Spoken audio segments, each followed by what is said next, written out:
Bonsoir à tous, merci de nous être fidèles. Tout de suite le sommaire de votre journal. La reconnaissance américaine de la pleine souveraineté du Royaume du Maroc sur son Sahara et l'annonce de l'ouverture d'un consulat à Dakhla, une percée historique de la diplomatie marocaine. Quelles seront ses retombées socio-économiques sur les provinces sud du Royaume et quel avenir stratégique entre Rabat et Washington? Nous suivrons un éclairage dans cette édition. Et justement, les premiers contours du partenariat exceptionnel entre le Royaume et les États-Unis se dessinent déjà. Un projet de grande envergure s'apprête à voir le jour, un parc éolien qui s'étendra sur quelques 10 000 hectares. Dakhla s'impose déjà comme la nouvelle pépite des investissements étrangers. Les préparatifs à la campagne nationale de vaccination massive battent leur plein. Forte mobilisation logistique et humaine dans tous les centres de santé du Royaume. On prépare les salles d'injection, le centre de ralliement des soignants et les unités de conservation des doses vaccinales. Nous le verrons dans la ville d'Azilal.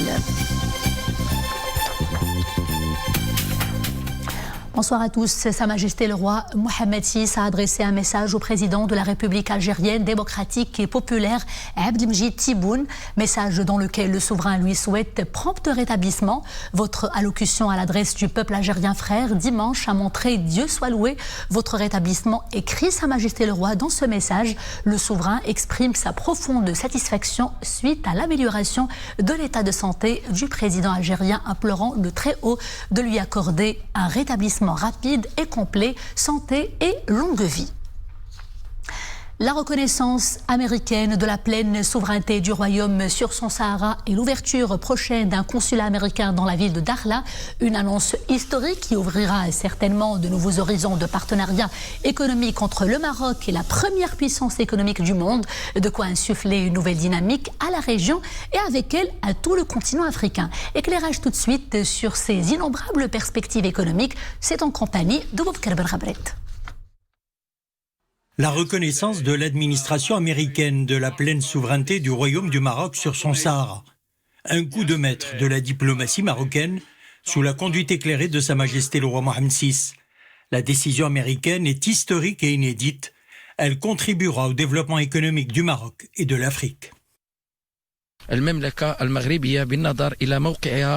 Royaume du Maroc, eu égard à sa position géographique stratégique, à sa diplomatie constructive au niveau mondial et à ses efforts inlassables durant cette dernière décennie, est devenu un leader au niveau de la région. D'ailleurs, retenons ce chiffre clé, plus de 1000 accords de partenariat signés avec plusieurs pays africains. Cela place le Maroc comme partenaire stratégique des États-Unis.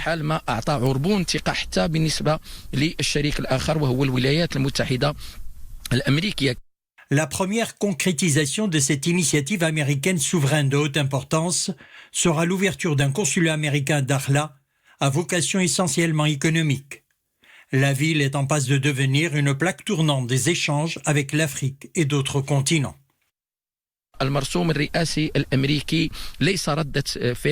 La décision américaine de reconnaître la souveraineté du Maroc sur son Sahara n'est pas anodine.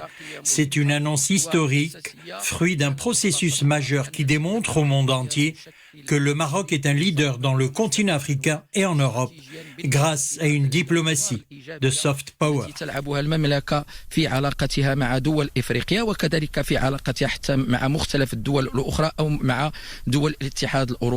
Partout à travers le royaume, la société civile salue la diplomatie royale clairvoyante qui a abouti à la reconnaissance par les États-Unis de la souveraineté pleine et entière du royaume sur son Sahara.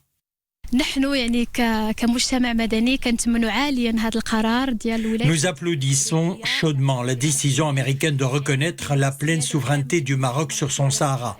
Cela est accompagné par la décision américaine d'ouvrir un consulat américain à Dakhla. C'est un moment historique, une grande victoire de la diplomatie marocaine sous la conduite éclairée de Sa Majesté le roi que savoure tout le peuple marocain de Tanger al-Gouira. وبالنسبه لهذا الانتصار الدبلوماسي يعني للمغرب يعني تحت قياده راشده لصاحب الجلاله الملك محمد السادس نصره الله فهو انتصار لنا وللشعب المغربي من طنجة حتى القويره. هو واحد الثمره ديال واحد العمل اللي هو جبار. La reconnaissance américaine de la souveraineté marocaine sur son Sahara est le fruit des efforts fournis par la diplomatie marocaine, efforts récompensés. c'est aussi de nouvelles perspectives qui s'ouvrent à notre économie. الصحراء مغربيه وغتبقى مغربيه الى الدوام. الحقيقه انا هذا القرار اللي اتخذته الولايات المتحده بالنسبه لي شكل واحد المنعطف. La décision américaine confirme la marocanité du Sahara. C'est une grande victoire pour le Maroc face aux adversaires de son intégrité territoriale. المستوى الدولي وكان ضربه قويه للخصوم ديالنا. Le Maroc, un royaume qui écrit son histoire depuis de nombreux siècles avec sagesse, à la plénitude d'un soleil couchant qui caresse ses monts, ses plaines et son Sahara. Le réalisme politique est le maître mot et la voie qu'emprunte le Maroc, jaloux de sa souveraineté et qui veille à préserver ses intérêts et à reconnaître ses amis de ses ennemis.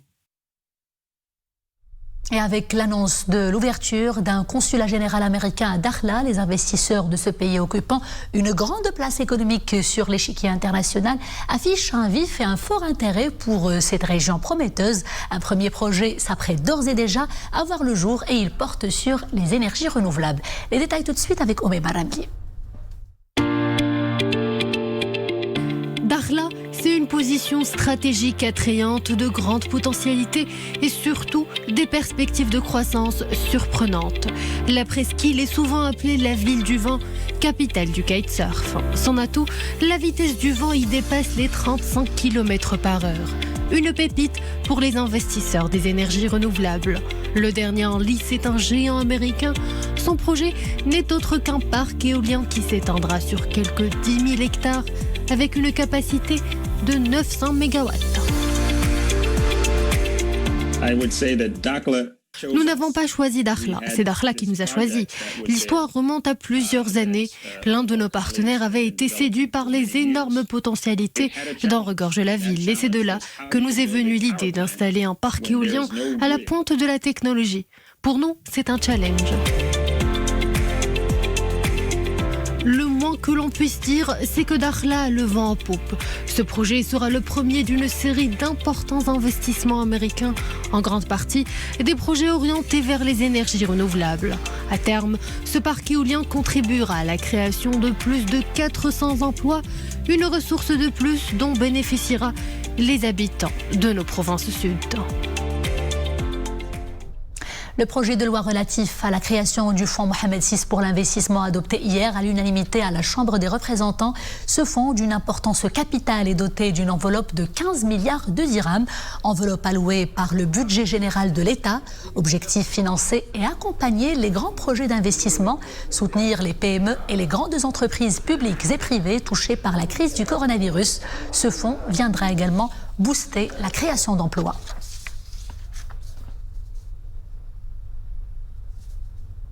Économie toujours, Banque Al Maghreb a tenu sa 4e et sa dernière réunion trimestrielle de l'année en cours. De cette réunion, nous retenons principalement que la Banque centrale prévoit une croissance de 4,7% pendant l'année 2021.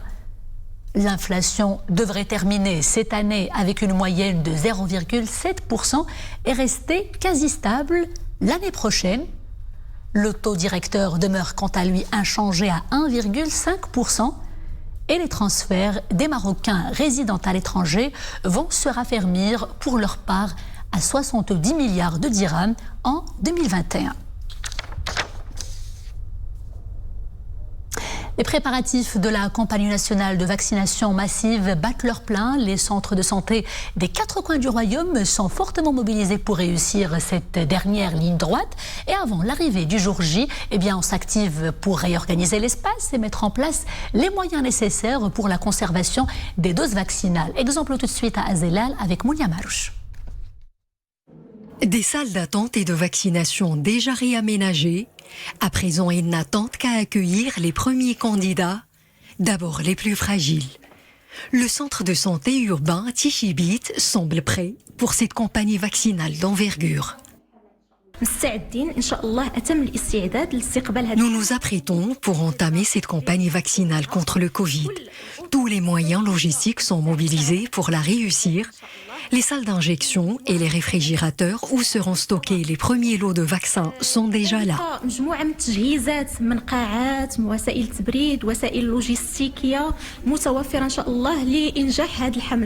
Ces derniers jours, les réunions s'enchaînent dans la délégation provinciale de santé d'Azilal. Objectif, coordonner les efforts pour mener à bien ce grand challenge sanitaire et logistique. La délégation de la santé a déjà reçu et distribué le premier lot du matériel nécessaire au stockage et à la conservation des doses de vaccins. Le deuxième lot sera bientôt réceptionné. Les préparatifs touchent à leur fin dans les différentes stations de vaccination dans la province d'Azilal. Reste donc la réception des premières doses de vaccins. Place à présent aux principaux indicateurs de l'évolution de l'épidémie au Maroc. On dénombre 2793 nouveaux cas de contamination ces dernières 24 heures, 3846 guérisons, un nombre qui améliore le taux de rémission qui s'établit aujourd'hui à 89,9%. 52 patients ont rendu là malheureusement des suites de la maladie. Le taux de létalité s'établit ainsi à 1,7%. Pour ce qui est des cas sévères ou critiques recensés dans les différents établissements hospitaliers du Royaume, eh bien, il s'élève à 1078. 94 patients sont intubés.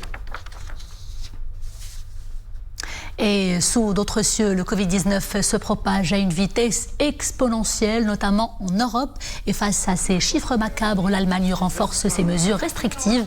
Le pays entamera demain un nouveau confinement et il sera cette fois-ci partiel.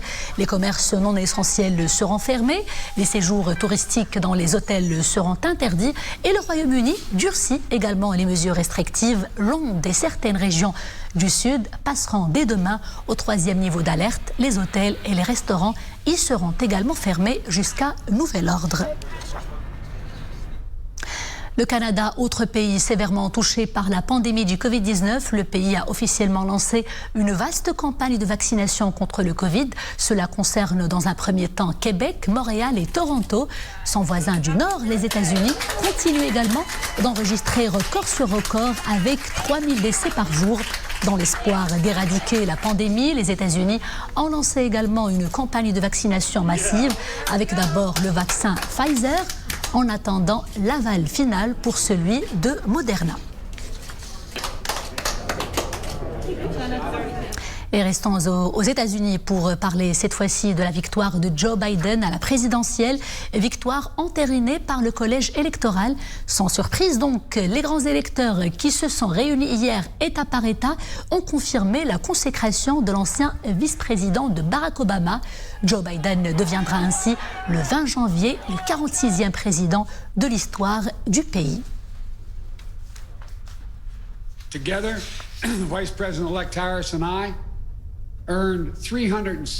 Retour à l'actualité nationale et à l'ère du Covid. Vous le savez, le Maroc a pris le train du digital pour la bonne marche de plusieurs secteurs vitaux. L'enseignement en fait partie. Les plateformes mises en place par le ministère de tutelle se renforcent d'ailleurs avec une nouvelle application mobile pour le distanciel baptisée Tilmid Detis, accessible gratuitement sur smartphone et téléchargeable sur Google Play et Apple Store. L'application contient des leçons de différentes matières, tout niveau et toutes branches confondues.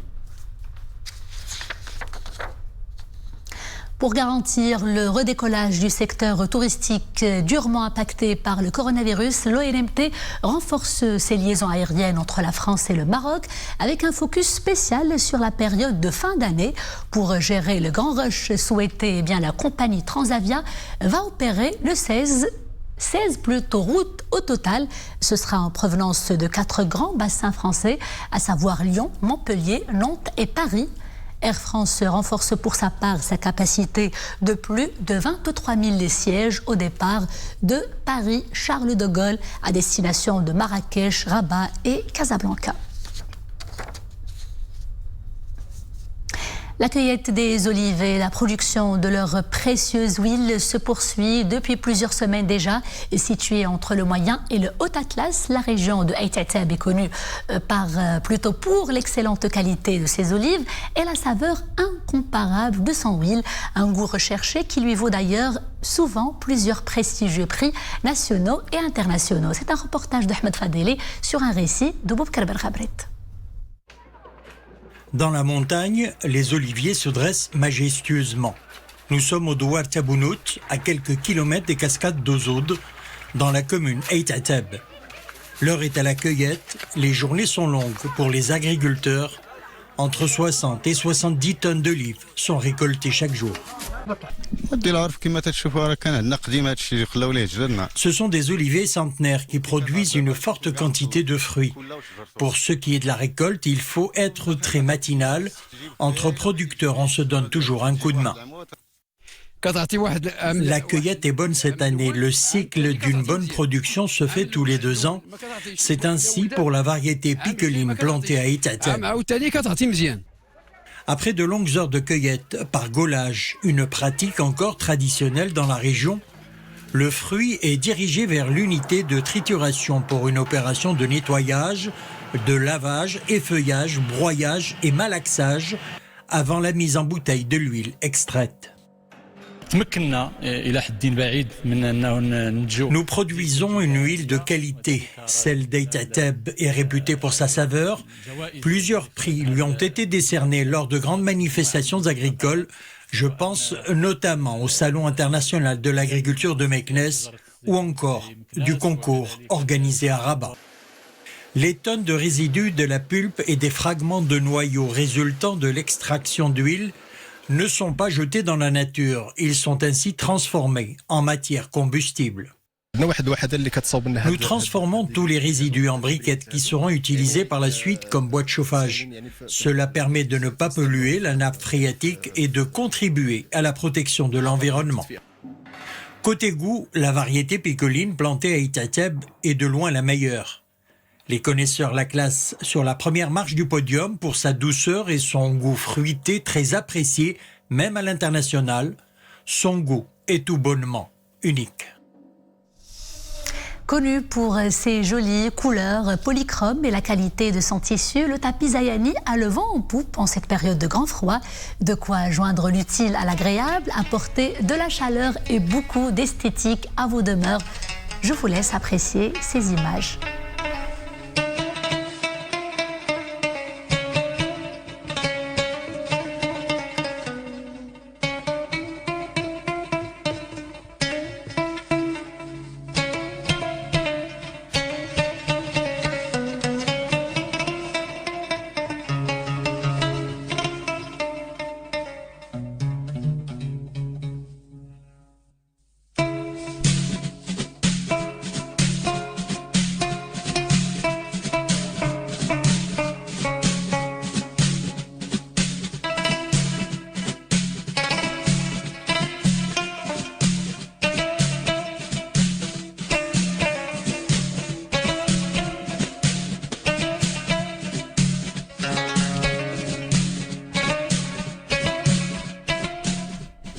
Et c'est ce florilège de couleurs bien de chez nous qui signe le clap de fin de ce journal. Merci d'avoir été des nôtres. Je vous dis à demain, toujours avec grand plaisir. D'ici là, portez-vous bien.